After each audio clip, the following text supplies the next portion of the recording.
What's good, family? I'm the Asset Protector, your guide to legacy protection and smart money moves. Today, we're answering a crucial question. Who should you trust to handle everything when you're gone? See, choosing the right trustee or executor could be the difference between a smooth transition of your financial wealth or a financial nightmare for your loved ones. You can't just pick someone because you love them. If you base it on love alone, that's not good. You have to choose someone who is responsible, organized, and legally capable of managing your legacy. So let's break this down. Number one, the key difference, the key differences rather, between a trustee and executor. An executor, they handles your will after you pass away. You dead, your will is in place. Your executor is the one that handles that. Your executor does not have to be someone that you choose. The executor, if you don't have it done, structured properly, the court will choose an executor for you to help close that will. So, on the other hand, a trustee is a person that handles your assets during your lifetime. Let's say if you get into an accident, for example, and now you're incapacitated, you're in a coma, you can't handle these things for yourself, then the role of your trustee will handle that, will handle your legacy and your wishes on your behalf while you're living. But also, your trustee is that same person standing in that void once you are absent from life. Once you pass away, your trustee kicks in and they takes care of business in the way that you would like for them to do so. So, executors work through the court, through the probate court, which is where you don't want your stuff at, right?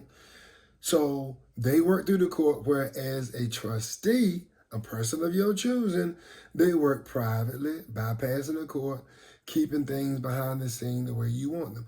You don't want all of your business and your dirty laundry, or clean laundry for all that matters, to be aired out for the public. Because you remember that probate court is very public, it's very cold, it's very sterile, and people are very nosy, and they're in control. They have too much control over what happens with your estate, which is that would that would defeat the purpose of having it in the first place. Whereas your trustee again is your ongoing manager. Think of it as a mentor and not a one-time thing. It's not a one and done, it's ongoing. Some red flags that you need to consider very seriously when you're choosing this person. Avoid people with poor financial habits. I know you love your brother, I know you love your sister, but they're poor at managing money. You know they're poor at managing money because they're always borrowing money from you. They're always getting stuff cut off, late notice. They've been evicted several times and have multiple vehicles, repossessed, or they're falling behind in their bills. This is probably not a person that you want to choose for that, because their money handling habits might not be any better for you than they are with their own, and most likely it won't. Family drama magnets. These are people who are emotionally immature individuals. It could be a relative, it could be a friend or whatever, but these people who get upset very quickly, always arguing, creating division instead of unity in the family, these are not people that I would recommend you use as your trustee. I would recommend someone that has a little bit more solidarity in those areas, if you will. And don't pick someone just because you feel obligated. I know you love your Aunt Elizabeth. I know she's sweet. I know she paid for your wedding, and I know she helped you buy your first house and give you the down payment. I get it. Or your Uncle Eddie, I get it.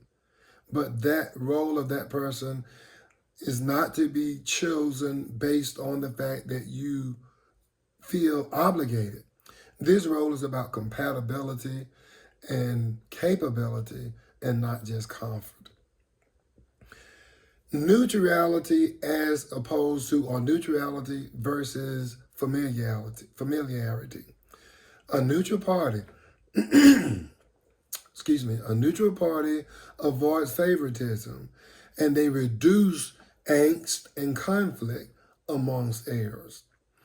So if you have that person that's slap dab in the middle of everything, then that may be a person that could create conflict down the road, because if they're carrying out your wishes, oftentimes people get it wrong and they don't understand, and they think that, Aunt Elizabeth is handling things the way she wants to and not the way the deceased person had those progenitors and those requirements, instructions laid out in their trust.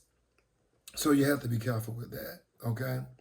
So get with the neutral party, because they're more likely to follow to the letter your instructions and not the emotional and personal bias of being in a particular role. Aunt Elizabeth, I know I keep picking on Aunt Elizabeth. Aunt Elizabeth may be a sweet person, but at the same time, you might save Aunt Elizabeth some trouble and save your family some fallouts by not choosing Aunt Elizabeth. In fact, I happen to have a sister-in-law by the name of Elizabeth, and I think that she would be highly capable. I'm not talking about her. She's one of my favorite people. Sometimes the best choice is not a family member at all. It's a trusted advisor or a third-party fiduciary. That person could be a third party, could be an attorney. It could be an insurance company. It could be an insurance agent like myself. It could be anyone that you choose. Could be an organization. But, choosing a third party, choose wisely. Excuse me. The role of a professional fiduciary. When do you choose one? When do you need to consider a financial fiduciary?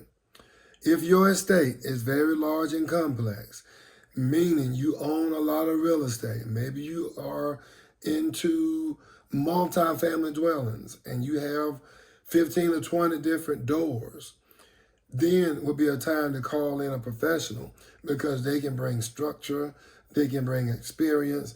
They have a team of individuals typically, like myself, that, like, for example, I'm not a CPA, I'm not a licensed attorney, but I work with those people every day in helping me to create portfolios and making the right decisions as it relates to people's livelihoods and things that they work for. Life insurance, estate planning, even medical insurance and those things. So when there's tension between potential heirs, now your sisters and brothers can't get along. They're always arguing about everything. There's a high potentiality, a high propensity for arguments. How do you quell those and minimize that? By structuring a well thought out, well planned estate plan, and making sure that you have the right people in place, and that way it takes out the baggage, family baggage, and keeps you out of court. Now, how the wrong person, if you make the wrong choice, it could cause your heirs time, money, and peace of mind. Incompetence can delay your distribution for months or even years. It can rack up in thousands of fees and legal fees. A bad choice can lead to mistrust, resentment, or even lawsuits with family members, and even it could cause people in the family to get into fist fights or even unalive. People get into these fights, they've been drinking, I'm mad at you because you got this and I think I should have had that, and now you end up with an argument.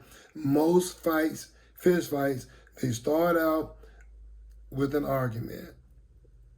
They start out verbally and then they end up, and someone could end up in the hospital.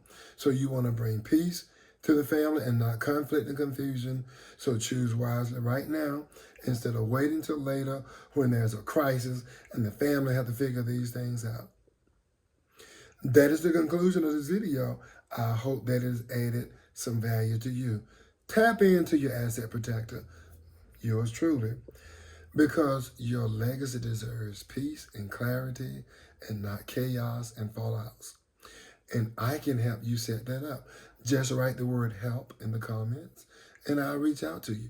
If you want to be more private with this, then go to my website, www.unitedwealth.com. Prospera.com. Click on the booking link. There's my calendar. It'll ask you to fill in some contact information. I'll reach out to you and we'll help you get set up and protect your family. Thank you for watching this video. Have a nice day. I'll see you next time. Bye for now.